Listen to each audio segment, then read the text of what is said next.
Hello, and welcome to the Beers with the Bros podcast, where we talk movies, sports, and everything in between. We got an awesome episode tonight as we're going to be covering the halfway point of the NFL season. We got some awards, some halfway point awards, a lot of good discussion, a lot of good games to talk about from last week, and we still got half the season to look forward to. So big things are in motion. It's going to be a jam-packed episode. We're excited to be here, boys. How are we doing tonight? Oh, I just got one thing to say. Oh, we halfway there. Oh, living on a prayer. I thought you were wanting to talk about BBCs, man, but that's Whoa, that's different. Well, that's what it said. Hey, BBC, beers, bros, and chumps. That's what we are. Oh man, but enough about me. What about this sexy son of a bitch down here, Chris? What are you doing? Oh, gentlemen, I'm doing just fine. I think we're gonna get CMC back this week. Hopefully, fingers crossed. Maybe we can go on a roll here. Yeah, buddy. You know, the balls keep eking out wins somehow, some way. So I'm all good, man. The They're not balls making it squeaking easy. out wins. How about them Chiefs? They're With st- an hey. overtime thriller. Oh God. I'll take it, man, because I had them on the Survivor League this week. That was the team I picked. The Bucks made me nervous as hell, tying it up, going to overtime. I thought they were going to go for two there at the end and just win it. And I was like, oh, man, that would destroy me because I already have one elimination or one more strike. One more, I'm eliminated. Yeah, I know, man. We're all at that point right now. It's just Yeah, one more I've strike, already- I we're have one as well. eliminated. But hey, what was the play of the game in your all's opinion? With that overtime fiasco for Monday Night Football, was it the DeAndre Hopkins catching in front of three people, or was it Baker Mayfield on the coin toss going? I was going to say it was the coin toss. Yeah, for that reason. That was the play of the game, man. That was, yeah. I mean, really, the play of the game was the no call on the false start that you all got away with. Surely you not all, our fault. surely that you all Juwan saw Taylor Juwan doesn't know. Taylor jump off. It's not our fault, okay? We just take what the referees give us. You know, it was cool, though, to see DeAndre Hopkins back, Which is though, everything. actually playing again. He's been wasting time on the Titans. I mean, it's cool to kind of see him back in action. Yeah, the We Cardinals. traded him for an all-stars for an Before then, I all-star mean, the guy was slam. Yeah, I mean, he was great whenever he was with the Texans, like just a fantasy darling. I mean, really just a great wide receiver all around. Then he gets traded to the Cardinals and just kind of flounders around out there. Then goes to the Titans, dog shit there, just bad team after bad team. So I am happy for him. Oh Yeah. yeah, no, dude, I'm happy for him too. Especially traded him for an all-star slam meal from freaking Waffle House, dude. Hey, that's a steal of a deal, though. That was a good pickup, man. Yeah, and that's I the mean- thing now. If the Chiefs win a Super Bowl again, at least DeAndre can win a Super It's- Bowl. Mm-hmm. That's what we're going to Yeah. be working for that 3-peat. And hey, Ray, man, come on, dude. If you saw that replay, I legitimately thought he tore his ACL. Yeah, well, you know. I was a nervous freaking wreck, dude. So, but no, fortunately, he's okay. He's still a little beat up. Luckily, we got the Broncos, even though the Broncos ain't going to be a hard task, or it's not going to be easy. But you know what? We'll save that for later because that's going to be a pick'em game. I know what we really came here for. It's not really the mid-season awards for the NFL, which we'll definitely get to that. It's not about the college football playoff that's been revealed as of November the 5th of yesterday. But guys, it's the joint segment that we're excited about today. Do you want to know why we're excited about this joint segment? Tell me. Because first off, I'm in charge of it. But second, it's November. What's the big holiday in November? Black Friday? Mhm. What's the second best one? Thanksgiving, Day. dude. Come on. Yeah, Veterans Day, yeah. Yeah. Yeah. And what do we love to do on Thanksgiving except for watch football and sleep? Eat. Yeah, Okay. And And watch gorge Thanksgiving. ourselves. So I think if we take this opportunity to feast in the Thanksgiving feast tournament. Do. Okay, I dig the hell out of it, man. I dig it. I love a good tourney. And also, this is help with my Mama Stewart's, only helping me with some foods and with some matchups too. So this is some of her creations, and she's an evil woman in some particular matchups. But you know what? Sweetest person on the planet. So guys, are you ready to start this tournament? Let's do it, man. I'm ready. Yes. All right, Gonna let's make me start hungry, with though. the hard one. Let's start with the freaking hard one. Well, it's not really hard in my opinion if it's Thanksgiving, but we got turkey versus ham. So who we got, fellas? Who wants to go first? I'll go first since I'm at the top, and then that'll be easier to follow from there. Yeah, for Thanksgiving, I think I have to go turkey. I don't mind a good ham on Thanksgiving, but a turkey's a must. I don't have to have the ham, so give me turkey. You give. I'll take 2 hams down your pants, bud. I know that's right. You got a reservation. Oh man, Chris, what a ham he is. I'm gonna go turkey easily too, because ham to me is more of a Christmas feast than a Thanksgiving feast. It's all about the turkey. Yeah. Yeah, Christmas is all about the roast beast. Yeah, it was gonna be turkey for me as well, man. I mean, it's Thanksgiving. You can't have it, without turkey. So you got to go that route. Oh yeah, and we feast. All right, let's see here. Our next matchup here, we got roasted carrots versus Brussels sprouts.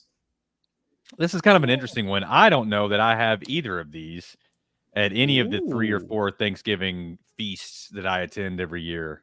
Interesting. I like that. Brussels sprouts is a rare one, even though I've seen a Brussels sprout or two before. But roasted carrots, I see every year. he hasn't even seen a Brussels sprout before. No, I've heard rumblings. I've heard rumblings. Yeah. Hey, the rumble in my tummy. But hey, I did have a Brussels sprout before. The last time I had one, to my surprisement, I actually thought they were pretty tasty. I like Brussels sprouts actually quite a bit. For Thanksgiving though, well, you know what, Brett, you go first this time. Hey, let me tell you something, bruh. I got roasted carrots all day, every day. Yeah, Chris, me as well, man. I mean, I love a good Brussels, but Brussels. I think about this in terms. Again, I don't think I've really had either of these for Thanksgiving either. But if I had to pick with my other stuff, I got to go carrots. Brussels sprouts I like probably better, but if on the Thanksgiving plate, no, they take up too much space. They're too filling. I need to save my room for other delicious stuff. So give me the roasted carrots here.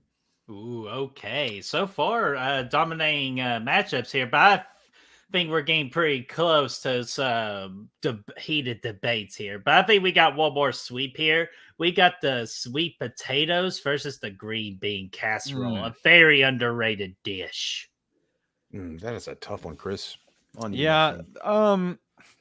Man, we're talking like yams. Are we talking like yams here? Yeah, like, it's sweet potatoes, yams. But for me to fit this in the bracket, I had to call it sweet potatoes. That's fine. And all that. And another thing too, I will accept marshmallows on the sweet potatoes. That's the game changer right there. Yeah, I know. I will allow it because it is a staple. Yeah, give me the sweet potatoes, man. I've got to go that route here. I have both of these at several of the festivities that I attend, but the sweet potatoes always fantastic, man. Give me the taters. I'm gonna take the sweet potatoes too. Going. I'm gonna take the sweet potato. I like green bean casserole a lot, but I'm gonna go sweet potatoes here. All right, and you know what? I'm not the biggest sweet potato fan, but it is a big staple for Thanksgiving, so I will give credit to the sweet potatoes. It's tasty, man, with the marshmallows on there, a little butter. Oh, dude, roasted marshmallows. Fantastic. Sweet potatoes. All right, now the battle of the sauce. We got gravy versus cranberry sauce. Okay. I gotta go gravy here. I don't think I could have a Thanksgiving meal without gravy. Just dumping it on, not just the potatoes, but the turkey too, and the casserole and the stuffing. It's critical. Give me the gravy. Oh, yeah. Dude. Remember that whole thing about Frank's hot sauce? I put that shit on everything. Yep. Yes. Thanksgiving gravy. I put that shit on everything. Give me gravy. Gotta go gravy, man. And also go ahead, Chris. Sorry. I'll just say I was never a huge fan of cranberry sauce to begin with, man. But I will tell you, my aunt made these turkey sandwiches a couple years ago, and had she's heated up the cranberry sauce and then dumped it over the stuffing and the turkey and put like a bun on it. Man, it was good.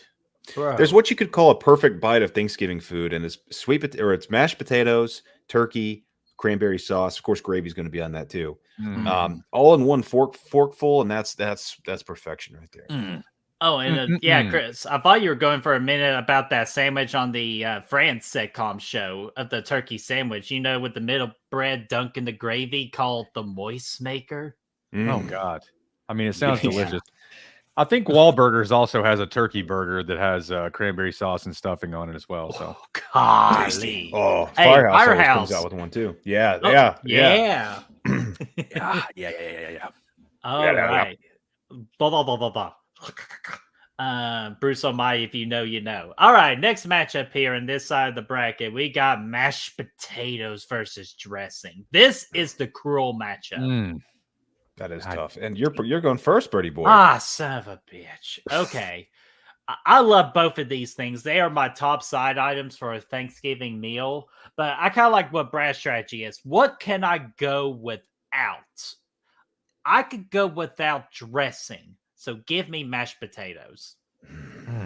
Man. Mashed potatoes. Served by Art. Damn it, man. Since it's Thanksgiving, I don't know that I eat dressing any other time of the year. So I'm going to say, since it's Thanksgiving feast, I'm going to go with the dressing. Got to have it in there. Got to. That's a great point. Smothered in gravy. Like Brad said, a little bite of turkey in there with it. Spritz a little cranberry sauce on there. I mean, I'm fucking hard as a rock over here, dude. Just thinking about it. Yeah. You know, honestly, that's a good point because you really don't ever eat that any other time of the year. Mashed potatoes I eat probably every day. At least I would if I could. So I think I probably would go dressing here just for that. Only because too, on the other side of the plate, you still have the sweet potatoes. So you're still getting your potatoes, but you're going to include the dressing now as well. Now, I will say the mashed potatoes is one of the best things about it, but you're right. I can't, for a Thanksgiving meal, you can't leave the dressing out, man. Hey, what about that famous song that was sung at church? You got the greens, beans, tomatoes, potatoes. Potatoes. Lambs, rams, hogs, rolls, chickens, turkeys. You guys know the lyrics. Come on.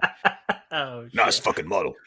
Nice fucking model. All right, we got another battle of the side items here. We got peas versus corn. So mixed together, you have corn. Oh, it's my go. Okay, cool, man. Damn, okay, now are we talking just whole kernel corn, or are we talking about can it be like the sweet corn? I guess I would think it's just anything corn because I understand different families do different types of corn. Yeah, do your own corn, just not popcorn, probably. Yeah. Okay, so my aunt makes this dish where she takes a bunch of corn. Right, like sweet corn and regular corn. She puts it in there and then bakes like a little, just the slight little layer of like a cornbread type thing on top of it. Right, it's almost like a corn pudding, but not exactly. And that beats peas all day long, man. I mean, the corn you can serve in a variety of ways. Peas are kind of just peas, man. I mean, so give me the corn. I too am going with corn. It's especially, I know I've already eliminated mashed potatoes, but when you have corn and mashed potatoes together, it's something special. So give me those corns. Oh, yeah. All right, just to go real quickly, let me go with my friend over here. What the? I didn't have any corn? Give me the corn. Very nice. All right. Now, actually, I want to go with this because we always got to say dessert last. So how about rolls versus wild rice? And wild rice is my mom's choice because she adores wild rice and she makes it, especially the fancier style, every Thanksgiving. And plus, I was having a hard time at that point thinking of 16. So rolls versus wild rice. Here's the thing, okay? I'm going rolls here. I'm not rice to me. I like rice. I always like rice, but I'm not going to waste calories and space on rice and Thanksgiving. It's going to fill you up too much, man. You got to keep room for the gravy. Yeah. You gotta have room for all the other good stuff. So I love rice, but I'm going rolls here with the potatoes. Oh man, rolls, so good, man. Do you know what Oh, go ahead, Chris. You're going to crack the roll open. You're going to put just a little bit of dressing. That's exactly exactly where I was going with it. Put a little bit of gravy in there. You know, all that delicious bite you were talking about. You're going to put it in the roll. Take a bite of it. Fucking. Oh man, it'll make you gape. Yeah. Oh, I like the sound of that right now, man. I Well, could eat a dressing sandwich. Let me give you roll lesson 101 for Thanksgiving. You eat 2 rolls with your meal. The first one is to enjoy with all the foods and all that, dip in the mashed potatoes, dip it in your corn, or like Chris said, the stuffing, and just get a big old bite. Then you use the second roll after your plate is clean with the remaining mashed potato and gravy residue, and just scoop it up with a nice freaking bite. So give me rolls. Easy. Also, scoop is not the preferred nomenclature. Sop, please. Ooh, Sop. Okay. Sop it So I up. apologize. Like a mop. Sop it up. Yeah. All right. So we are definitely going with the rolls. So you think that we could record a parody of WAP called Sop, and it's just about scooping up your Chris, please make that shit happen. That would be the greatest thing on the face of the planet Earth. There's some rolls in this house. Got rolls cooking in the. I don't. That's a different. Okay. Song. Okay. Right, I give you an A for effort. Was that Travis Tritt? I got rice cooking in the microwave. That's where you were going with it. But now it's rolls though, and they're cooking in the microwave for whatever reason. Yeah. Hey, sometimes a good roll in the microwave, even though air fryer for a roll all day, every day for a heat up. But all right, let's go to the delicious dessert matchup. We got pumpkin pie versus pecan pie. Here's the deal. I'm not the biggest fan of either of these pies, but if you were to ask me, because this is a Thanksgiving feast, and what is more Thanksgiving, I gotta go with that pumpkin pie. Oh, no, excuse me. I apologize. Pecan pie. Because pumpkin is only an October thing, in my opinion. So pecan pie is what really just spreads the cheer of Thanksgiving. Oof. And here's the thing, man. I really never used to like pecan pie, but my aunt, who cooks a big portion of our Thanksgiving meal, had adopted this new recipe where she's putting chocolate chips in it. What? And it doesn't sound that great, right? It's a little left field, but I'm telling you, it's absolutely fucking delicious. So I've really come around here lately, but I'm gonna go with pumpkin pie just because I know it seems like pumpkins themselves are like an October thing, but this is another one. I don't think I eat pumpkin pie any other time of year. Now there's a time or two if I'm hammered at Waffle House at 3 a.m., I might get a cup of coffee and a slice of pecan pie, right? But pumpkin pie, and I eat pecan pie at Christmas a lot of times. So pumpkin pie is sort of reserved for Thanksgiving, in my opinion. So I'm going to go with pumpkin. I'm going pumpkin here as well. Nice. I get big reason. Pecan pie is just a little too filling. Again, at the end of the, a pumpkin pie is a nice light dessert. Now, granted, later I'll probably come back once I make room and I'll get the pecan pie as well. But after the initial feast, a pumpkin pie is a nice light dessert that just delicately sits on top of everything. Whereas pecan pie might kind of throw you over the edge and put you into I just fucked up territory. So give me the pumpkin pie for that. And yeah, I think dude, I made a hell of a good pumpkin pie last year. I'm going to do it again.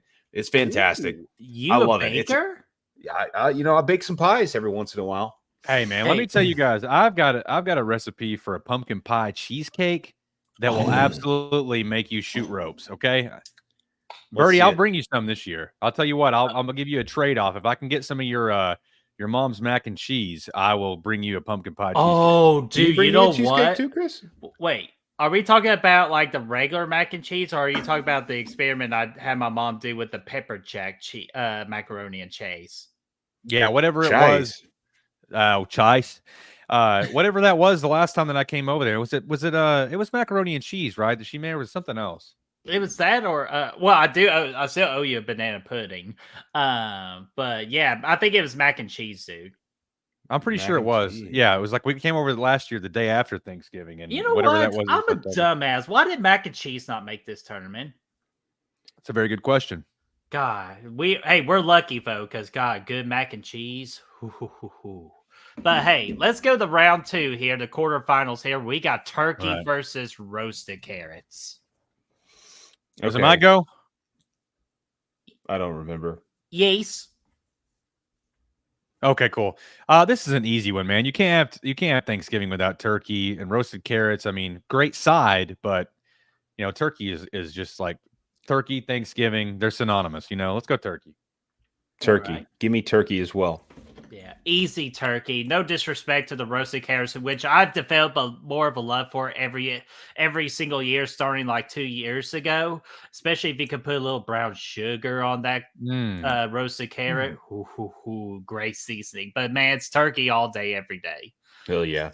So, oh god, here we go. Sweet potatoes versus gravy. And I meant to say this earlier with gravy. This could be a turkey gravy or a ham gravy. Yeah, I mean, I think I gotta go with the gravy here, man. It's just that important to the meal.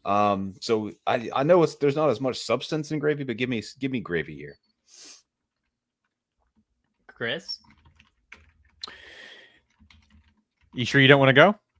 Oh no! Oh yeah, that's right. I'm sorry. It's been a long week. It's been a long week. All right, so let's see here. Sweet potatoes or gravy? Like I said earlier too, I respect sweet potatoes and how beautiful they look, especially the roasted marshmallows. Get the torch gun and roast those marshmallows. But gravy makes the meal work. It's like the ultimate teammate to make your meal perfect on Thanksgiving. So give me that gravy. Yeah, me as well, man. I mean, I really hate to give up the sweet potatoes. Probably would have won in a lot of other matchups, but you got to have the gravy, man. It's like same thing. You're gonna have turkey gravy, and well, we'll just see what happens with the next. Well, I'll also say that like gravy is like the center of your offense. Yeah. Without it, shit can't get done. Yeah, exactly. That's right. So, all right, we got dressing versus corn.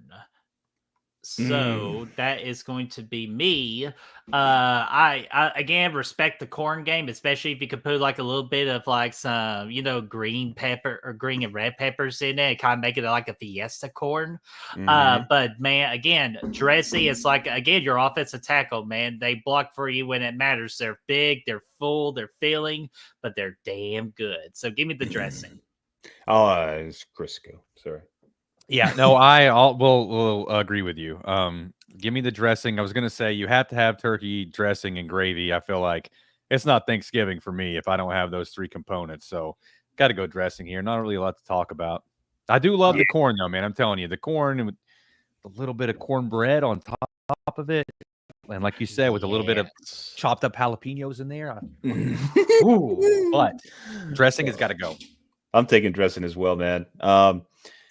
Rosie just popped in. Good to see you. I did real quick. She asked if this was the soccer channel. Not quite. I don't know if we've ever even mentioned this sport on here before, but football. Yes, football, Americano. Raymond and Zodiac too. They've been talking to. I just wanted to say I've been seeing your comments. I know we're just trying to get through this tournament, but they got a lot of good food preferences in here. Talking pumpkin rolls and from Zodiac Z. A lot of good stuff going on over here, man. Love it.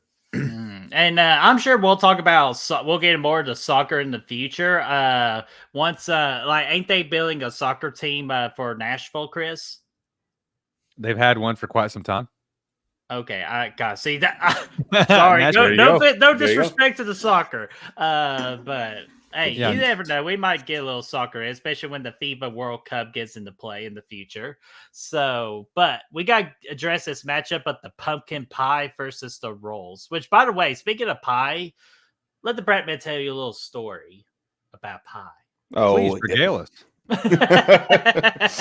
Oh, never mind. Rosie hates soccer. Oh, thank God. Okay, I was trying to talk good about soccer, but I got nothing nice to say about soccer. But I do got something nice to say about rolls. Rolls on to the semis. Even I just learned it was not my go. So yes, okay. Well, it's Chris's go. You just go ahead and roll with it. Okay.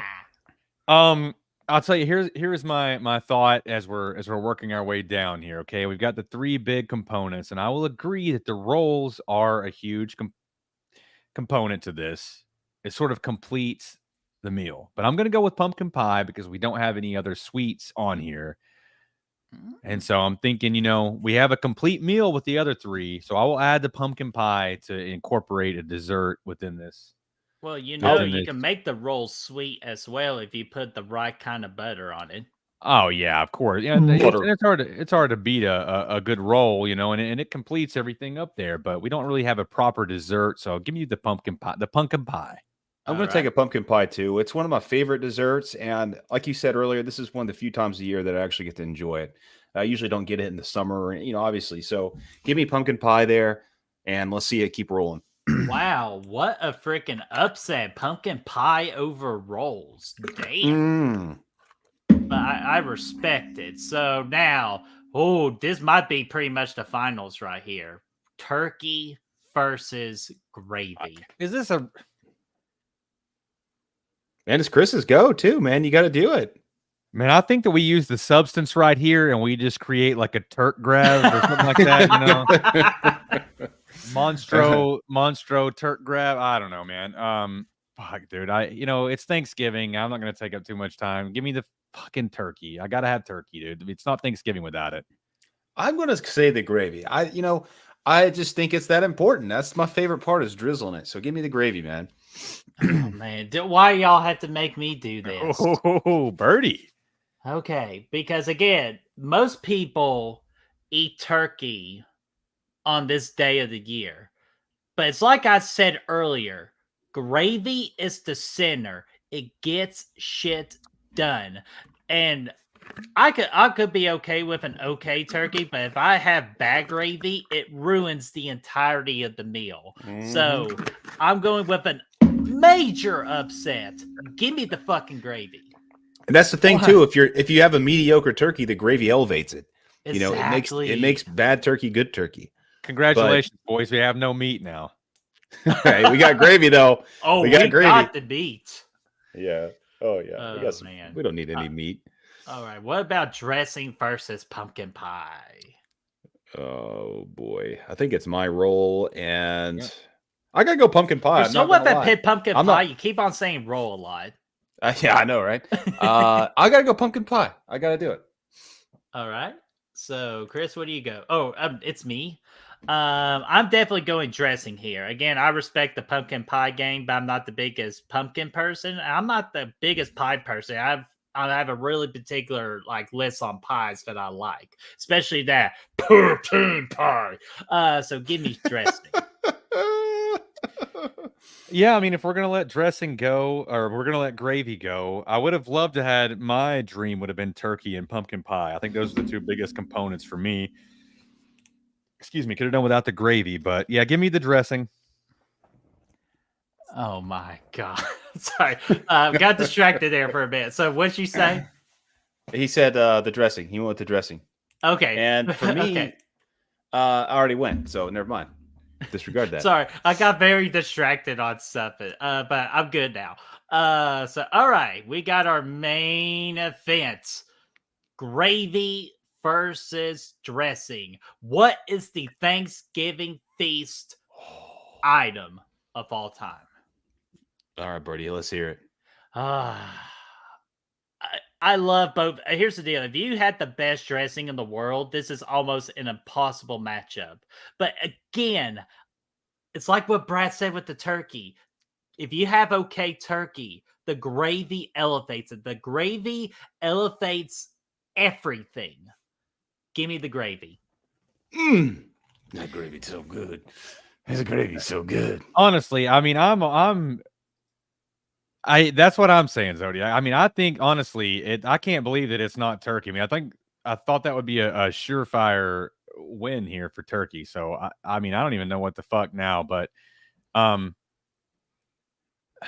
guess give me the dressing, man. I mean, at the end of the day, gravy is, I don't know, gravy is gravy. It's a fucking liquid thing. I mean, I love it. I can't. I'm just with you, Birdie. I pour that shit on everything, but I would bathe in that gravy and things. I want something with some substance. Give me the dressing. Actually, all right, Brad, it's up to you. The gravy. It pulls it all together, man. Give it to me. God. It pulls it all together. Okay.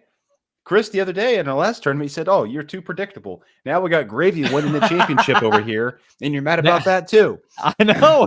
Pick something that makes sense. You hypocrite.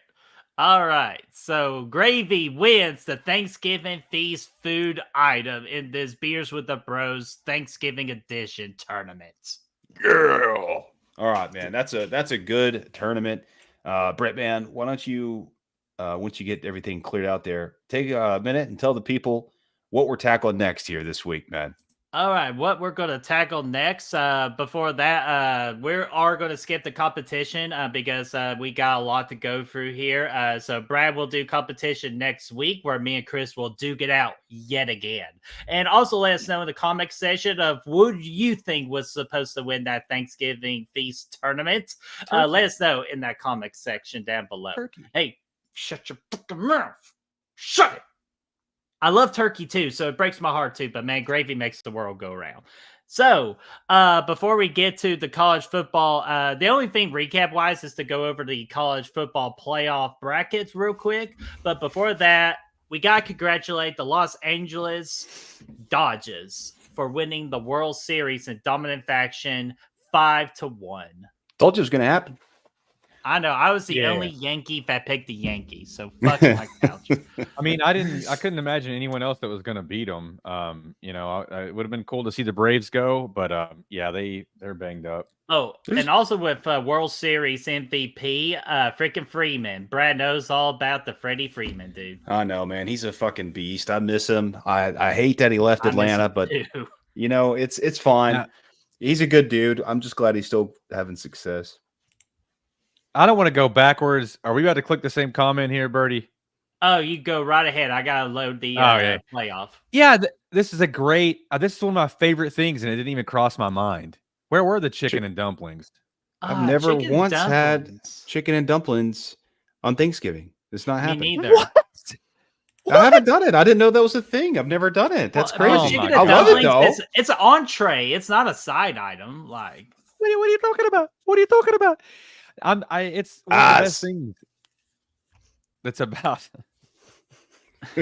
Let me fucking tell you something. It's one of the best things about the meal, man. One of the feast, rather. Yeah, it's good. But hey, speaking of freaking feasts, if you're a college football fan, you got a feast yesterday with the very first reveal of the college football playoff here. And Go Vols, being the number 8 team, getting to be able to host one of the very few first-round college football playoff home games at Neyland Stadium. If that were to come to fruition, that place would be rocking. So, guys, first initial thoughts on the playoffs. So, Chris or Brad, we started you with the Thanksgiving tournament. So let's go with Chris. Chris, what are your first initial thoughts about this bracket? This is the initial reaction right here because we talked about this earlier, but I did work today, so I haven't had a chance to see this. So this is pretty fucking. I mean, I'm super stoked for this, man. I mean, honestly, I don't know. I mean, and we've talked about it before, but I was absolutely blown away whenever you guys told me how the playoffs for college football used to work. So I'm stoked about this, man. This makes just seeing the bracket laid out is, I think, is awesome. Yeah. As far as the actual teams go, BYU has a fucking bye. Yeah, because they are the Big 12 winners right now. Yeah. Okay. I mean, you know, that seems kind of bizarre to me, but that's fine. Oregon and Georgia, I think, Miami, whatever. God, Alabama and Texas, though. The rest of these matchups are pretty fucking rocking, though. Except for maybe Boise State and Ohio State. I can't imagine that's going to be much of a.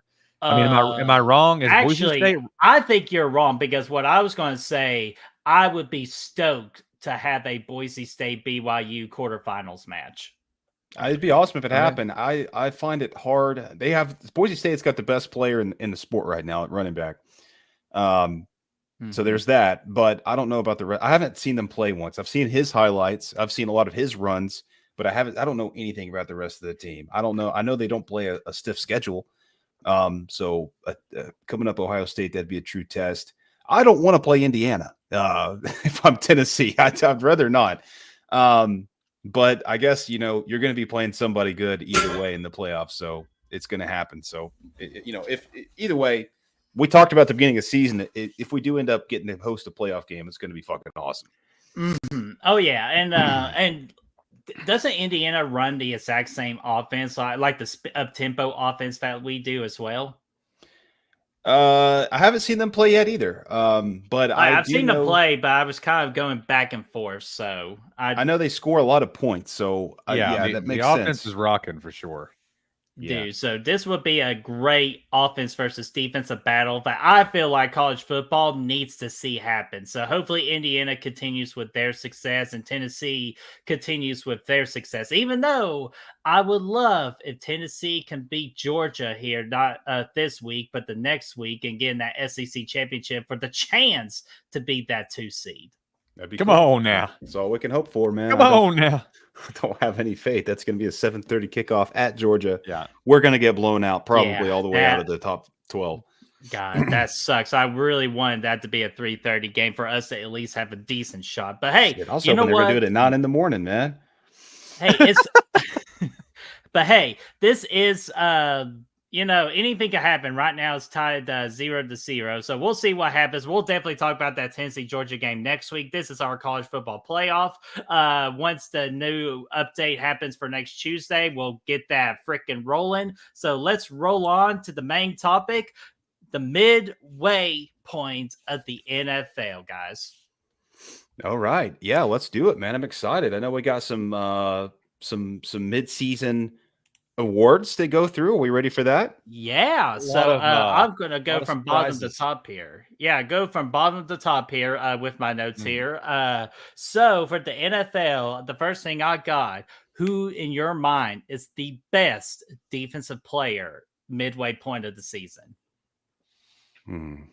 Best defensive player. That one's tough.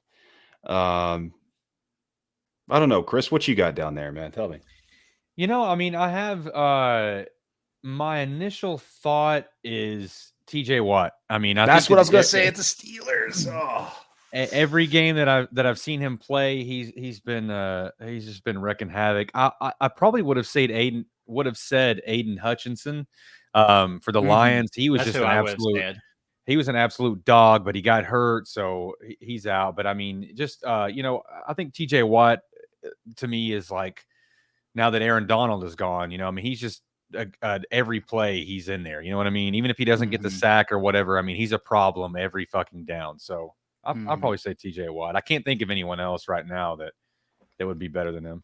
Well, he single-handedly destroyed the Falcons. I can tell you that much. He was all over Kirk Cousins in that first game of the season, man.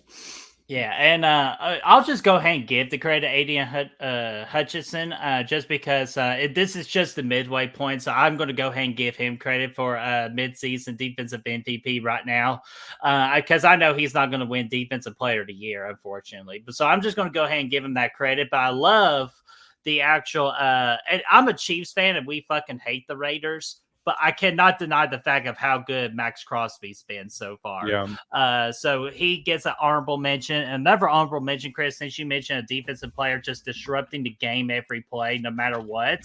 We got to give some honorable mention to Chris Stone Cold Jones from the Kansas City Chiefs. Nearly an impossible player to block. And a shout out to Xavier McKinney, too. Yes, is he still playing for the Giants? I want to say he sounded like a Giant player. Well, I know he started there, but I'm not sure. He played safety for the Giants for a while, but I'm not sure if he's still there or not. Another, I think we were all thinking about pass rushers, but I also want to make mention of Pat Surtain has been rocking pretty heavily. He's the Packers safety. Okay. Mm-hmm. I thought that he left and went somewhere else, but you know what? Because the Packers did trade it for him. I do remember all that on Hard Knocks of the Giants, where the Giants proved to me they're one of the worst organizations in the NFL. I know that. Yeah. So amen to that. All right. Let's keep it rolling. All right. So for our next one, we did best defensive player. Who in your mind is the best offensive player of the NFL? Can I go first? Because the guy freaking won the midseason award after what he pulled this past Sunday. Saquon Barkley with the freaking no-look hurdle heard all around the world. That play right there alone. And plus, he's just that dude is just on a whole nother level at running back right now. Except for the fact if you try to throw him the ball, he drops it. But when it comes to terms of running, he's nearly unstoppable. So give me some Saquon. Dude, I gotta go. I was actually gonna go with Derrick Henry, man. I've been really impressed with him this year. Resurgence, if you will. Dude's getting up there in his career, but man, he's already got 1,000 yards rushing, and he's had he's had 12 20-plus yard runs so far this season, which is awesome. Saquon's had 8. Saquon has had 4 40-yard rushes compared to Derrick Henry's 3, but Derrick Henry's got the longest run of the season, I think. Let me double check that. He's 87 yards. He's got the longest yard of the season so far. He's killing it, man. Yeah, it doesn't look like he's lost a step. I was actually very hesitant to draft him in fantasy. He fell way down in 2 of the leagues that I drafted in. So I think everyone kind of expected him to kind of take a step back, man, but he is just in fucking prime form right now. He's absolutely running all over everyone. He's having a good time doing it too, man. And just to throw another name out there, I agree with both of those. I probably would have said Saquon if I had gone first, but just to throw another one out there, I mean, and not even a player that I really care for that much, but Lamar Jackson, man. I mean, the guy's had he's tied for the most perfect passer rating games in history with what is it? Or maybe it was in a season. I think he's had 4 games with a perfect passer, 158.3 this year. So he's killing it. He kind of came out of the gate a little slow, but I mean, he's rocking right now. Yeah, I know we got some people in the chat talking Josh Allen. He's had a great year considering Diggs left. 17 touchdowns to 2 interceptions, but get this: Lamar Jackson's got 20 touchdowns to 2 interceptions. So he's even throwing the ball. He's number 3 on passing touchdowns. Maybe that's overall. I don't know. I don't know. It just says touchdowns. It doesn't say if they're rushing or passing. Yeah, and ain't freaking Lamar Jackson on point right now for a quarterback rushing record for this point of the season? I'm going to say that's passing though, because this is a passing category. So yeah, I think he's got 20 touchdowns, 2 picks. I mean, if you guys watch the highlights or whatever, I mean, he's tearing it up, man. I mean, he's just picking defenses apart right now. He's doing great, man. He's doing solid. So I like that. Except for the Browns. Well. Anybody want to take a guess at who has the most touchdowns at this point? The most touchdowns. I would like to take a guess. Go ahead. Jaden Daniels. No, damn it, that's who I was going with. It's actually, you want to take a guess? Sam Darnold? No, it's Baker Mayfield. Shit. They did mention that on Monday Night Football. He's got 9 picks, but he's got 23 touchdowns so far. Hell yeah. With no receivers now. So he's doing what he can. Yeah. But dude, Baker, man, he's such a good dude. I'm glad he's on an actual team that treats him with respect. All right. Those are our offensive and defensive players of the midway season. So midway season, we got to talk about the team. It ain't all about the individual. So who in your all's mind is the most disappointing football team midway through? For me, it's got to be the Jets. They had a lot high expectations. They've been absolute dog shit still. So it has to be the Jets, man. Oh no, easily the Jets, and we all know why. Fuck Rodgers. Well, they suck without him too. Yeah, I mean, I agree. We're talking about the Giants. I mean, apparently New York just can't run a football team, no matter what you call them. But I brought it up. So I mean, I was just gonna say also the Cowboys. I mean, I don't like the Cowboys, okay, but I was gonna say, another team that came into the season with very high expectation. And did you guys see the replay of Dak at the Falcons game last week? Where he literally looks at a teammate and he goes, "We fucking suck." I mean, that tells you everything you need to know. And now he's going on IR. I mean, and then they just traded for a wide receiver, a 4th round pick for a guy who's got Jonathan Mingo. He's got close. I knew it started with an M though. Yeah, and I know wrong with Mango. So. And, yeah, but it's You know, Dak's. Sorry.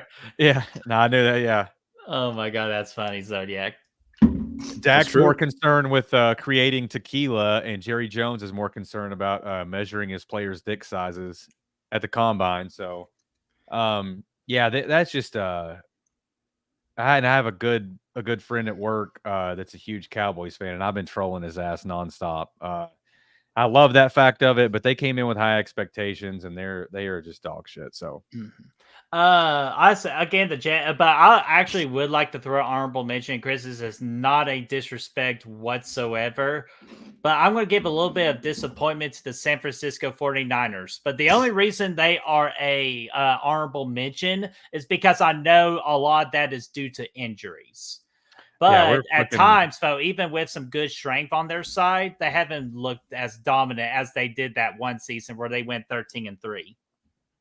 No, yeah, I mean, we've always been kind of a second half of the year team, but I mean, obviously McCaffrey meant a lot more to the offense than what anyone gave him credit for. Maybe even what Shanahan thought, because now that he hasn't been there, I mean, yeah. And we've been without a kicker. We had to sign like 3 different kickers in a week. So I mean, it's just one of those seasons, man. We're just fucking hurt. And then Ayuk fucking held out. He comes back, makes 3 makes 3 meaningful catches all season, and then fucking tears his ACL, MCL. So yeah, so good luck trying to trade him now because he ain't going nowhere. $30 million a year, baby. God, I can't say anything though. They're paying Dak $60 million a year to throw it into triple coverage. So old Dak, man, old Dak. Trey Lance going to come out there soon, man. No, Cooper Rush. Hey, that's another good one there, Raymond, for disappointing team is Jacksonville, because there was word around camp that they were really excited with this year's Jacksonville team being the most talented Jacksonville team they've ever had, which I'll fight you. Those early 2000 Jacksonville Jaguars, fucking amazing football team. So I sincerely doubt that this current one can outmatch that 2001. So yeah, but Jacksonville's a good pick. I don't think 7 right now. Yeah, and I know we got to move on, but I just one last thing I'd like to throw out. And man, and I've been saying this for years, but I just don't think Trevor Lawrence is the guy, dude. No. Sunshine. Yeah, sunshine. I don't think that he's the guy. All right, but with my most disappointing team, of course, I got to ask, and I think this is pretty much a given, so we can go quick on this one. Who's your most surprising team of this year? Minnesota Vikings. Oh, see, I was actually going to go Commanders. I was going Commanders as well, but Vikings too. Vikings is strong. The thing about the Commanders is they were fucking so bad last year, and rookie quarterback, you just didn't know what you're going to get. But honestly, though, the Vikings is a good pick too. We all shed on them at the beginning of the season. Yeah, Sam Darnold, taking over for the injured McCarthy. So, yeah, I mean, both of those picks are solid as fuck. Nobody saw Washington 7-2, Vikings 6-2. Yeah, it's crazy. One of the biggest, I think, mistakes you all made, I really think Atlanta should have held on to Dan Quinn, dude. I think he's a great coach. He is. Speaking of Atlanta, Raymond sets Atlanta for surprising team of the year. Which I'll be honest with you, no, because I knew they were just one quarterback away from being a good football team. Yeah, I think they're about on par with what I expected for the season. We slipped up a couple of games early. But as the season's gone along, they get more chemistry on offense. Things are starting to move. Already beat Buccaneers twice, so you don't have to worry about them. Swept those assholes, yeah. And the Saints have fallen apart. Now, granted, they're getting a new coach. I don't know. So, but I feel good about where they're at right now. I think they're looking good. So, let's keep Big Kirko coming. Oh, and real quick, I'm going to go back to the disappointing team one because that's actually a great point because you mentioned the firing of the Saints. Go ahead and put the Bears on there. It's one of their most talented teams I've seen in years, and they still fucking suck. Yeah. No excuses. Yeah. So, all right. Brett, you did have them winning about 5 games this year in the preseason prediction, so I don't know. Actually, wait, I thought I had them at like 7 or 7, but God, I'm regretting that decision. Anything can happen. But just as a quick aside, did you guys see the stat that came out on Good Morning Football the other day, where it was like okay, it was like which quarterback has the most losses through 4 seasons? Like it was like David Carr.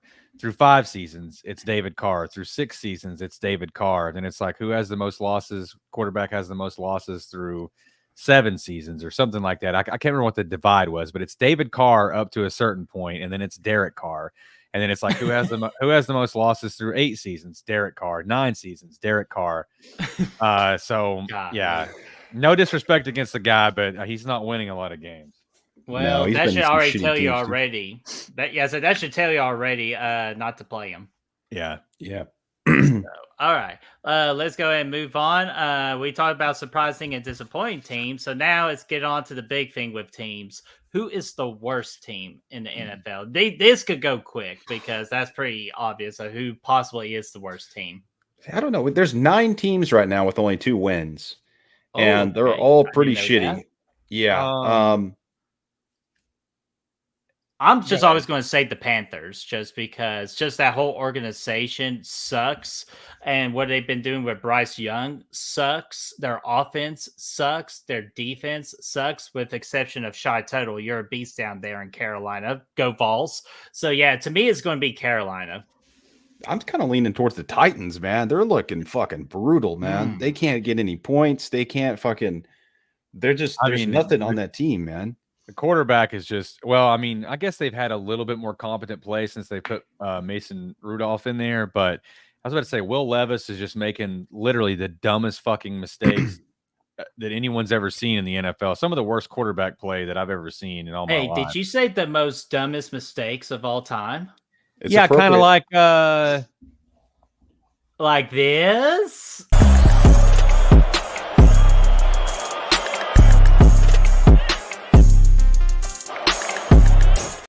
that shit never gets old, dude. Yeah. Ah, shit. I forgot about this matchup, but yeah. Zodiac brought up a good point. Yeah, Panthers and Giants play each other this week. And Germany too. Oh my god! Like, what did Germany do to serve such a shit game? God, they're never gonna watch American football again after that. Yeah, it's like who's gonna wake up at 9:30 in the morning to go watch that piece of shit? No one. That's gonna be the lowest viewership that they've had in any game this year. Golly. Maybe the losers should stay there and drink a pint or two. Well, no, that's Ireland, but yeah. So Giants is another good one. Oh, yeah. Any other thoughts about worst teams? No, I think we're feeling good about it. Those are the worst ones. All right, and we can easily go by this one too. The best team of the NFL. See, I'm actually going Lions, man. I think they're the most dominant. I'm kidding with you. I'm going with Lions too. They're an unstoppable force right now, and they're just straight up blowing people out, dude. They're like fucking dominating. I love to see it. Dan Campbell, aka Bruce Campbell, my favorite coach. So he's it's awesome. Like I would not want to be playing up against the Lions right now. Yeah, the Chiefs are up there too, obviously, but the Lions have just dominated. Yeah, they're 2 different styles. I mean, I wouldn't bet against either one of them. I mean, the Chiefs are just that team, I mean, they just find a way to win, whether it be, offensively or defensively, like whatever Andy Reid needs to do to make the adjustment, he's going to lean on his defense or lean on his offense. They just find a way to win. And then on the other end of that is just like the Lions, they go out there and they just play their heart out for Dan Campbell week in and week out. You know what I mean? And they're just, they just feel like they're the fucking team of destiny, man. And it shows. Yeah. Go ahead, Brad. Well, I was going to say too, I think they have the most net points on the season, meaning points for minus point against, 110 net points, with the next being Buffalo Bills at 87. So they got a substantial lead there, in that category. So they're just they're tearing people up, man. Yeah, and again, I know the Chiefs are undefeated. I love my Chiefs, die hard here, but I'm definitely still saying the Lions too. Like they got everything clicking right now in the midpoint season. Will that change later on if they can, if an injury or two happen? Well, I guess we'll find out and see. But I'll just say with the Chiefs, I actually just had a discussion within myself the other night. I know a lot of people say we haven't played our best football game. I agree, we have not yet played our best football game, but I'm just telling you right now, a game winning all these close matchups is going to freaking help us in the playoffs, because in the playoffs, it's games like the Chiefs have been playing currently for this midseason. You see that kind of football in the playoffs. So if the Chiefs are playing those kind of games early on and freaking finding ways to win, imagine when the playoffs, when the Chiefs have already gotten that freaking experience, what can they do then? And plus the Chiefs, are about to get Pacheco back and some other key players back. So the Chiefs, I feel like we're going to go ahead. We're rising up, in my opinion. But I still think we have yet to play our best football game right now. The Falcons' net points is 5 compared to 110 at the Lions. Hey, man. They've got a winning record. And they do. They're a winning record. The Texans' net points is 1. Oh, now come on, Raymond. Come on. No, we haven't. They're I mean, it also can't. God, I hate to be. Yeah, we're not going to get into it, Birdie. Yeah, I said we could do another segment on that all day, but let's finish off strong here. We got the play of the midseason. What is the best play you've seen all year so far? There's nothing. I mean, this would have been interesting if we did this last week, but I mean, it's the reverse hurdle, dude. Nobody has a different answer. It was the Hail Mary until I saw that reverse no-look hurdle. I was like, God, man, go ahead and give him the best play of the year. It'll be on the SBs. Just give it to him. Oh, yeah. I'm still going for the Hail Mary, dude. That was so impressive. The way Jaden Daniels ran around for his life for like 10 minutes before he chucked the ball 70 yards. I still got to go with that. But the hurdle's cool too. I also got to give my favorite play of the year is the Will Levis interception where he dropped on his knees. And but it's not necessarily the best. I like it. That's the first one against the Bears. That was game number 1. My favorite. That should have been a category. Favorite Will Levis meme. Because my God, we're saving that for the end of the year. You know that. Because mine was him crying on the bench whenever. He's like after he threw his 7th interception of the year, and he's like looking at the replay, and he's like. Just such an ugly crier, yeah. Oh my God. So that's probably what it looks like in 3 seconds in bed with Levis. But so that is the play of the midseason. And Raymond, real quick, I know millions of people are saying it, but guess what? At the end of the day, we're still finding ways to win because we have that grit.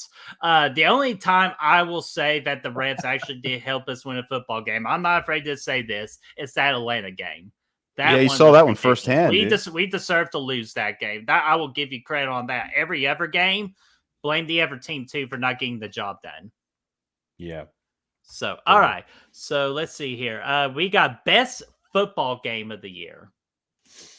And I'm gonna go ahead. I'll go ahead and say, give me Chiefs Buccaneers. That overtime, freaking nerve wracking. Both teams were making great plays. Baker going up against that Chiefs elite defense with no wide receiver, and he still balled out, dude. I was super impressed with that game, and just the Chiefs fought bad, made great plays. It was a lot. That game was just so much fun for me, so give me that one.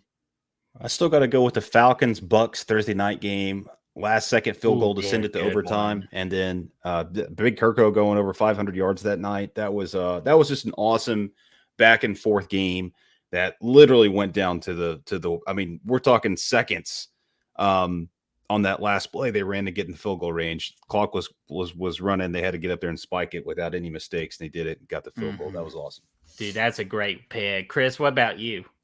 I don't have anything that leaps out at me that Zodiac says Chiefs Ravens opener. That's a good one.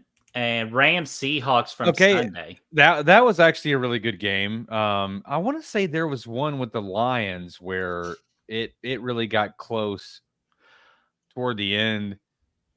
Wait, why are we not mentioning the Commanders and the Bears with the Hail Mary play? Because that was a hell of a game too. Yeah, that's the Browns and the Ravens. That was it. That was the Browns and the Ravens. Yeah, that's what I was going to say. Because that's a good one. Because that was a back and forth, and it's super improbable that the Jameis Winston comes out and beats the fucking Ravens. Yeah, that's the game I was talking about. So I was actually watching another game, and then when I saw the score in like maybe the beginning of the third quarter or something, I actually switched it over to that one. So I missed the whole first half, but the ending of it absolutely made up for it. Mhm. Raymond said Lions Packers this past week. That was a good one too. I was just thinking of that one. That was a good football game. All right, let's go to Rookie of the Year. I think this one's a landslide, just to be honest with you. Rookie of the Year. Give it to my boy Jaden McDaniel. Oh, wait a minute. Oh, What the Jaden- fuck? What the fuck? What the fuck am I talking about? Just give me Jaden. That's all I know. Jaden Daniels. Jaden Yeah. Daniels. Yeah, I don't know where Yeah. the Mick came from, but yeah. Mickey D's, Uh, dude. Yeah. Mickey D's nuts. Got him. Yeah, it's Jaden, man. Malik Neighbors though has made a name for himself, He's but up I would there, still yeah. say it's got to be Jaden Daniels, no question. God, speaking of For sure. freaking Malik Neighbors making a name for himself, he's literally the gambit of the rookies of the year right now. Going, you know how long I've been waiting for this? Woo! I'm about to make the good name for myself. And here's Marvin Harrison Jr. over there going, I don't think you walk away from this, like being in New York. You make sure people know what happened here today. But yeah, it's Jaden Daniels, absolutely. So now we get to it. Who do y'all think is the midseason MVP? It's still hard to not say Jaden Daniels, honestly, the way that Fair? yeah, I mean I think I gotta continue to roll his way. Okay. Chris? I will say the mascot from the Indianapolis Colts. I think that I did not know about this mascot until this year, but he has brought so much joy into my life through all these TikToks. I mean, you guys saw the shit with him tackling the kids last week and all that. And then dry humping. Yeah, we saw the belly pump, the hip thrust, if you will, after the guy kicked the field goal, and he was just like in the very corner of the frame, just doing that pump. But I'm gonna go. I'll tell you. In reality, I'm gonna go with somebody that I sort of I thought was done ages ago, and I feel like I owe him an apology. There's actually two that I could go with. I'm gonna say Jared Goff, man. I mean, he's the Interesting engine. pick. He is the engine that makes the Lions go. He doesn't have flashy numbers, but he doesn't make a lot of mistakes, and I think that he is just absolutely the heart and soul of that offense. I would also toss in there as an honorable mention Sam Darnold, dude. I mean, the guy's balling out. Also, not you don't watch him play and like, oh shit, look at this play and that play, but the guy fucking wins, man. So I would say, hey, I would easily give Sam Darnold comeback player of the year, or as many people known as the Kim Kardashian comeback player of the year. So, well, if we're doing that, then I'll save it for that. But my answer wholly is Jared Goff. Mm-hmm. And dude, that's a great pick. And here's actually a good thought. Daniel's rookie of the year and the MVP. Have we ever had a rookie win MVP before? Let me vet that. Yeah, so while you research that, let me give my answer for MVP of the midseason. Brad, I was very shocked when you were telling me about the Lamar Jackson numbers. So it almost convinced me to go with Lamar Jackson. But Raymond, I know we've been having some disagreements lately, but I got you here. Give me MVP to Josh Allen, because if you take the Josh Allen piece away from Buffalo, that team will be an absolute shit show. And all they've been saying off season, Josh Allen does not have his key players. He doesn't have anybody to throw the ball to. How the hell is he supposed to even win football games? And right now, he's winning football games. He's the heart and soul of that team. If you take out that heart and soul, not going to be very well perceived good. While if you take off Lamar Jackson, I think the Ravens are still a very damn good football team. Even without him, they just run the ball with Derrick Henry and just run those short routes and all that. So right now, dude, give me Josh Allen for midseason MVP. I dig it, man. I dig it a lot. Two things. One, where'd it go? Hey, Brooke. What's up, Brooke? How are you? And two, I did vet that Jim Brown, running back of the Cleveland Browns, won the NFL's MVP award in 1957 as a rookie. Mm-hmm. Hell yeah, dude. Okay, so he was the only one. He's the only one. There are other rookies have earned votes, including CJ Stroud from last year. But other than that, it's like Dan Marino, Earl Campbell, Ronnie Lott, Eric Dicker, players of decades past. So, but he's the only NFL rookie. Yeah, was Jim Brown in 1957. So it would be a truly historical moment if Jaden Daniels won MVP. Dude, Nice. It would be. I would love to see that happen. And Zodiac, running back never wins the MVP. So Brad talked me into Allen. First off, fuck yeah. Second, I would love to see a position other than the quarterback win the MVP, just so we get a different, variety. However, it's just such a passing league now, so it always just belongs. Like the only way I feel like another position can win it is they gotta get like 2,000 yards and like 25 touchdowns. Yeah. I feel like that's the only way you can win MVP. Something ridiculous, yeah.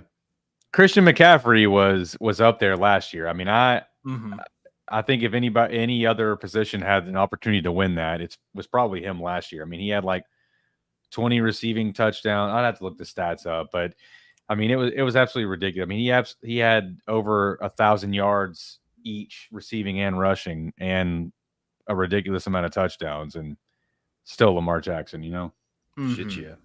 And Marshall Faulk is my MVP running back. Dude, part of that greatest show on turf, Marshall Faulk was a great player. Yeah, man. Absolutely solid. All right. Well, that is all I got for the mid-season thoughts and for the little mid-season rewards on the Beers with the Bros. You could guarantee you when we get to the end of the season, we will definitely do a big award show for the NFL in particular. So, guys, anything else you want to talk about mid-season before we do our picks and just get on out of here? I think that's it, man. I think that's a good fun time talking about all that. Yeah. I like it. I like it a lot. All right. So let's go ahead and go with the picks of the week. So let's freaking get down to business. So let's go to the NFL first here. So what are the results from the NFL? The Falcons laying the smackdown on the Cowboys. All of us get a point right there. Famous Jameis, you son of a bitch, fuck you. So the Chargers get the win on the Browns. And God, how fucking dumb Titans, do we man. feel? Fucking I was Titans. such a fucking. I almost went with the Titans on this one because they were at home, and I mean it was a field goal, right, in overtime, or was it a touchdown? Either way, it was overtime, so we were close. Oh yeah, and then Bears and the Cardinals. Chris tried to get the Bears, and it hailed all over their parade. So Cardinals with the win, and then of course dominant fashion or good fashion, Lions beat the Packers. Hell yeah. So Brad did a 4-1 this week. So Brad, congratulations on freaking that. Meet Chris and I go 3-2. With the standings, I'm still got a dominant lead, 34-12. But again, anything can happen in the midway point, so we'll see what happens. Wow, we got to figure out a battle for second place. Hell yeah, Chris and I are tied. That's crazy, man. That's crazy. And I'm actually going to go back real quick. Let's see here. Raymond, I'm a dumbass. Coach of the year, easily Dan Campbell. Yeah, I got to say that's or Dan Quinn. Yeah, Dan Quinn. I was about to say, I actually give it to Dan Quinn right now because coaching is what makes the Commanders really that good. Yeah, they're fucking with the offensive coordinator, the legendary prowess of Cliff Cranberry. Yes, hell yeah. Zombie.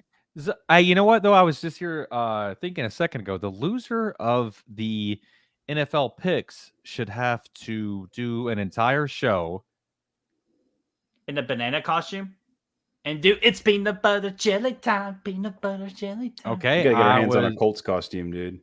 I was oh yeah, you have to do it as blue. I was gonna say in a women's bikini, but that's fine. Hey, I do that on weekends. But anyways, okay. Right before we make our picks, because this is the halfway point, so let me show you all what we're fighting for. This amazing NFL Pick'em trophy. Hell yeah, dude. Looking good, man. And we're Hell just using it until we come up with a better trophy that has like beer mugs and all that. I am under discussion with that. But yeah, I'm going to get that and I'm going to send this to the winner for them to hold on to for a whole season. Nice. With I like enough it. lube, I feel like we could use it as a plug. Fuck. You could stick it in there. Chris, I'm not surprised with you using that whatsoever. So I'm going to definitely sanitize it if I win it back. Luckily for me, I still got it. But hey, so those are that. So let's go ahead and make some picks for the NFL. These are our picks that we're going to decide on. 5 very tough decision games here. Chris, NFL's your baby, so you go last on these picks. Brad, I'm going to let you go first. Little Thursday night football. The Cincinnati Bengals, who are starting to get a little momentum on their side, going up against one of the best teams in the league, the Ravens, in an epic AFC North showdown. So, Brad, who do you got? I kind of want to go with the Bengals here, man, but I don't think I will. You know what? I think I will go with the Bengals, actually. Give me the Bengals. Ooh, damn. So an upset on the road. There you go, Brad. I salute you. They show out for the big games, man. But fuck Joe Burrow. Give me the Ravens and Lamar Jackson. When you gave me those Lamar Jackson numbers, I just don't see that train stopping. So give me the Ravens. Yeah, I'm going to take the Ravens here as well, and I'll tell you why. I agree the Bengals do tend to show out, but they're so depleted. I mean, like we were talking about earlier in the season, Joe Mixon got traded away. They really are hurting for a run game. Zach Moss is hurt. Chase Brown's a rookie. They did just trade for Khalil Herbert, but he just got there, learned the playbook and all that, and he's not really been a workhorse back for the Bears to begin with. So T. Higgins is out. I think they're missing a couple of pieces on defense, if I'm not mistaken. So they're a little hurt. So give me the Ravens. All right, so let's go ahead and go on to the next match here. We got damn donkeys of the Denver Broncos. Heated rivalry over the weekend. So we got the Broncos at the Kansas City Chiefs. The Kansas City Chiefs on Monday Night Football won their 14th straight consecutive game, including the playoffs from last year, which is a franchise record for the longest winning streak in franchise history at 14. So will they make it 15 in a row, or will the Broncos continue their current winning streak against the Chiefs? Because last year the Broncos were 2-0 against the Super Bowl champs. So would that continue? For me, absolutely not. But the Broncos are still a scary team. They play hard, and Bo has been playing some good ball. But it's not Bo time this weekend. So give me them Chiefs. It's hard to pick against the Chiefs, and I'm not going to. So give me the Chiefs here as well. I'm going to say this. I'm going to take the Broncos, and it's nothing against Asshole. the Chiefs. I knew I was getting ready.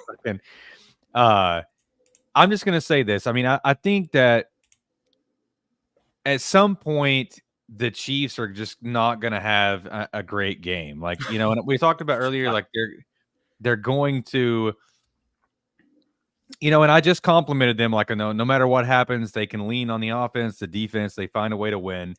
I just think that they are not going to go through this season completely undefeated, and they're going to have at least one game where something is a little off here or there. And honestly, in the past, it has seemed to be against the Broncos. So I will take the Broncos this week. But if the Chiefs win, like it will not surprise me in the least. And dude, that is very deductive reasoning. So I salute you. I'm told you like last week's episode. I know exactly when the Chiefs are going to lose their first football game. It's not here. It's going to be next week against the Bills at the Bills. I'm just calling it right now. We're going to have that game you just talked about in Buffalo because we always do. So that is that matchup. So now we got the Steelers at the Commanders. So I was about to say McDaniels again. Fuck. Jaden Daniels has got a tall order this weekend going up against not only Russell Wilson, but who is actually turning out to be the right choice at quarterback for the Steelers. But TJ Watt, how's he able to overcome TJ Watt? So, Brad, who do you got? I think I am going to go with I think I'm going to go with the Steelers here. They've been strong on defense. I think it's going to be a tough match. So give me the Steelers. All right. And dude, I thought about the Steelers, but man, I feel like this is an important game for Jaden Daniels to win. Again, just that defensive impact with TJ Watt. So talk about a confidence booster if Jaden Daniels can have a freaking big game against the Steelers, which to my surprisement right now, I think the Steelers are a one-loss football team. Double check me real quick on that. They are. I think they're. I thought they were 2, but I think they might be 1. 6-3. I thought they're 6-2. They're 6-2. Oh, 6-2. Okay, but hey, still an important ball game. I think this is where Jaden Daniels steps up to another extension to his rookie season. So give me the Commanders, and plus they just got that new addition of Lattimore from the Saints. Big accusation. Yeah, it is a big pickup. Yeah, I'm gonna go with the Commanders here. This is not the Thursday night game, right? No, that's the Bengals and the Ravens. Okay, excellent. So Lattimore will be of much more use here. And then also this factoid, Dan Quinn was the defensive coordinator for the Seahawks at the same time that Russell Wilson was balling out and they were going to Super Bowls over there. So Dan Quinn knows Russell Wilson. And so I think that he could probably scheme up enough to slow them down a little bit. Plus, they're playing in DC. So I'm going to take the Commanders on this one. Nice. And another thing with the Lattimore thing, it actually makes my heart happy for the Commanders. Nobody wanted to go to freaking Washington to play for that football team. And now all of a sudden, now you're getting these rumblings that everybody wants to freaking go to Washington right now. So it makes my heart happy. So the only rightful thing left to do with Washington, and this could be a topic for another episode, can we just make them the Washington Redskins again, please? Dude, tell me about it. Anything but the Commanders, dude. Yeah, just makes no fucking sense. But hey, that'll be another topic for the next week because I did saw something about that someone did file a lawsuit to the NFL or to the Washington organization for getting rid of the logo. So we're trying to get the logo back. But all right, so the next matchup here, we got the Detroit Lions versus the Texans, Sunday Night Football. So this is up to me. We've been talking high on the Lions on this episode, and I think they continue to ship rolling, even though I'm just telling you right now, the Texans are struggling a bit. And I think their struggles continue. So give me the Lions. I'm going to take the Lions here as well, man. I have no reason to pick against them. Absolutely, yeah. I mean, this could be an upset special, low-scoring affair kind of thing, sort of a trap game for the Lions, but I can't. The Texans are banged up, man, and C.J. Stroud. I mean, they've won a lot of games, but he's just not playing with the same. He just doesn't look as dominant. He has no receivers as well. But yeah, Texans are too banged up. Absolutely. So give me the Lions. Mm-hmm. And I was trying to think of something else, but I'll get back to it if I think of it. So with a Sunday night game, we got some fun Monday Night Football game between two offenses that seemingly are just getting spot on. So I can see this being electric Monday Night Football game here. So we got the Dolphins against the Rams. So, Brad, who do you got? I'm going to take the Rams here, man. The Dolphins kind of suck. So, yeah, give me the Rams. I'm actually I can't do it. Give me the Rams too, because you could just saw with even though Puka Nacua just freaking punched somebody, no fucking reason to eject himself from the game. But they've already proven with everybody healthy on that offensive side of the ball for the Rams, they can legitimately go toe to toe with any team in the league. So give me the Rams. I dig it. Yeah, Rams for me as well. I mean, I think this could potentially be a high scoring game. I don't think either one of these defenses is really that scary right now. And I think that as much as I really do like Mike McDaniels, you got me all fucked up now, Birdie. Sorry. Mike McDaniel. I think he's probably on his way out the door. Yeah, like what Raymond just mentioned right there. Yeah, I think we're looking that way. So plus, I mean, how much longer does radio have to command this offense? You know. Don't quit. So those are our picks for the NFL for Week 10 to start for the second half of the NFL season. So we'll see what happens there. So let's go to college football. All right, Week 10 results from college football. We got Vanderbilt beating Auburn for their first road game in the SEC. Obviously, solo dolo, but I still believe in the anchoring down system. So good win, Vanderbilt. And then we got Ole Miss just beating the absolute dog shit out of Arkansas. So Arkansas, yet again, fuck you for losing right now. Bunch of assholes. Man, Brad, only one that picks the cock on this situation. I told you it was going to happen, man. That atmosphere is too much, man. The cock zone was too much for him.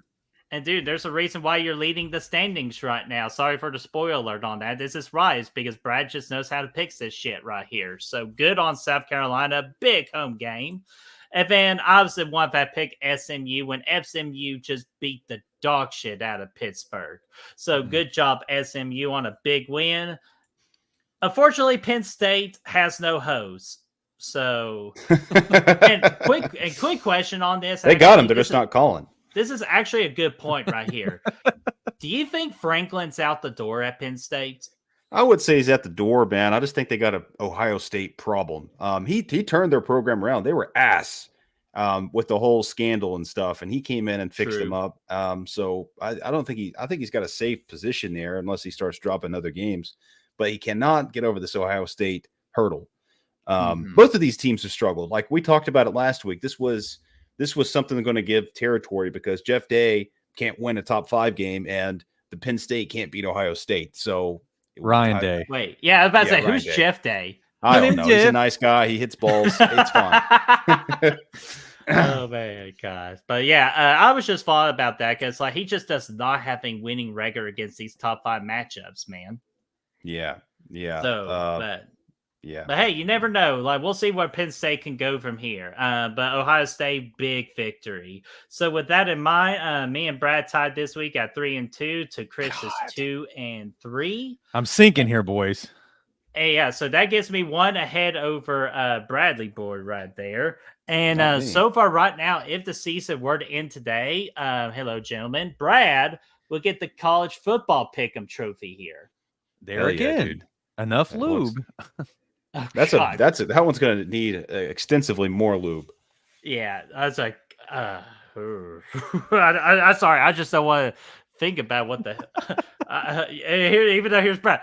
Ooh, you know how long I've been waiting for this? Ooh, I'm about to make a name for myself. All right, so instead of sexual content right there for a PG audience, we got week 11 picks here to make. These are our picks that we're making this week. Another heavy SEC because, again, we are from the SEC. We love SEC football.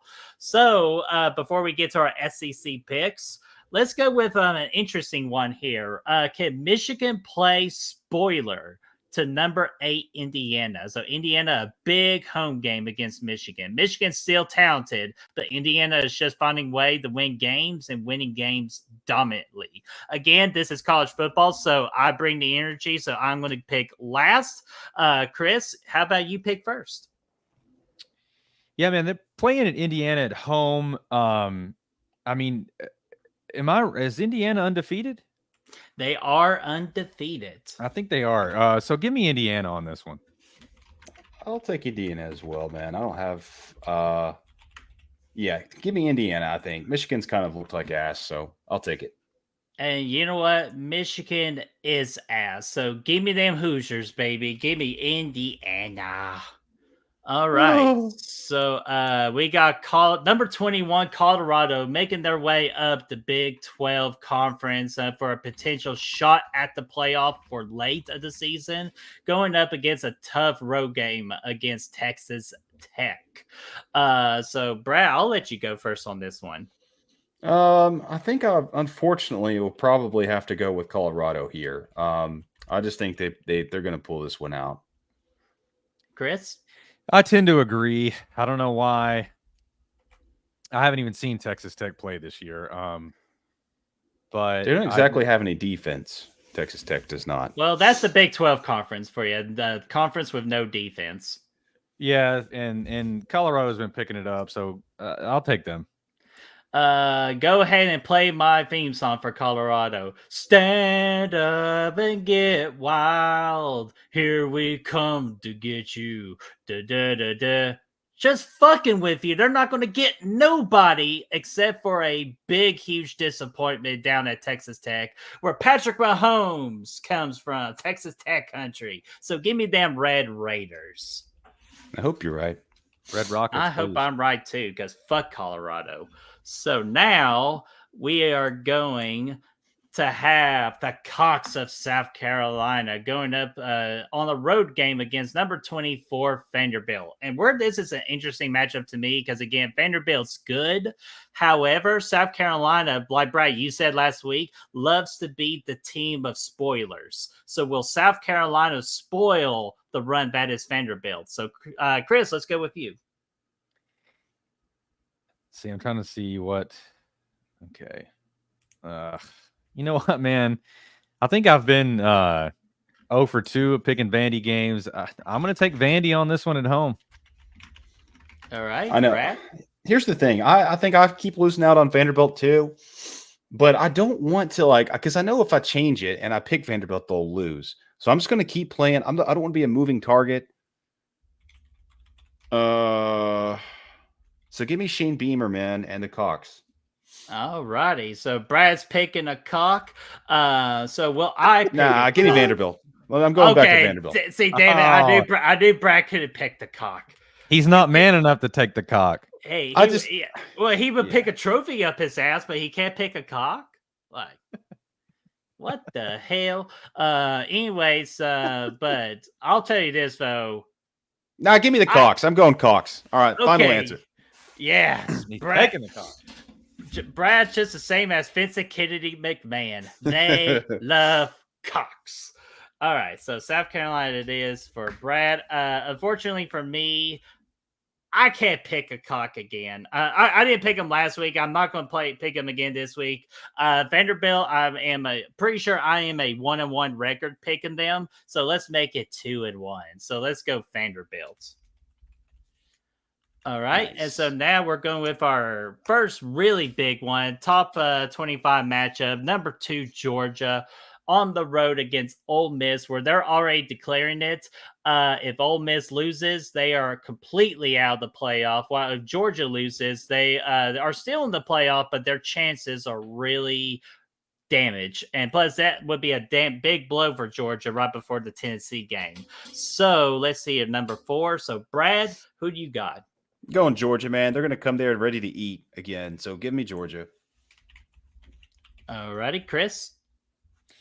Yeah, I'm not going to pick against them, man. I mean, I think that they're a good team. As much as I hate it, so give me Georgia. All right. Yeah. So for Ole Piss with Trader Kiffin, my heart can never pick them. Like I'll pick them when it comes to a game they absolutely should win. This one's not one of those cases, and I'm sure Georgia is going to be laser focused right before they host the Vols the next week. So give me Georgia as well. So that will lead to our main event pick of this college football. We got number 11, Alabama against on the road at night, Death Valley. Number 14, LSU. And right now, guys, whoever loses their college football playoff dreams, gone. So who keeps their hopes alive? Chris?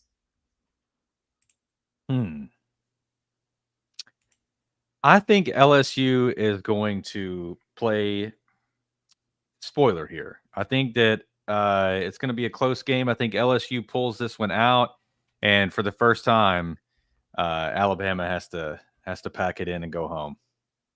I dig it, man. Give me LSU as well, man. Toughest environment in football. Yeah, I think it's got to be LSU this time. They're going to repeat what they did 2 years ago.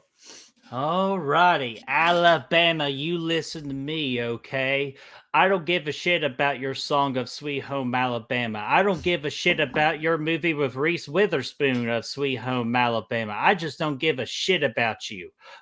But you are a damn good football team. And it's really hard for me to not pick Alabama because it's just freaking Alabama, man. So I had to make yet again another personal phone call to get some personally advice on who to pick this week. So let me bring on my special guest with his very wise wisdom.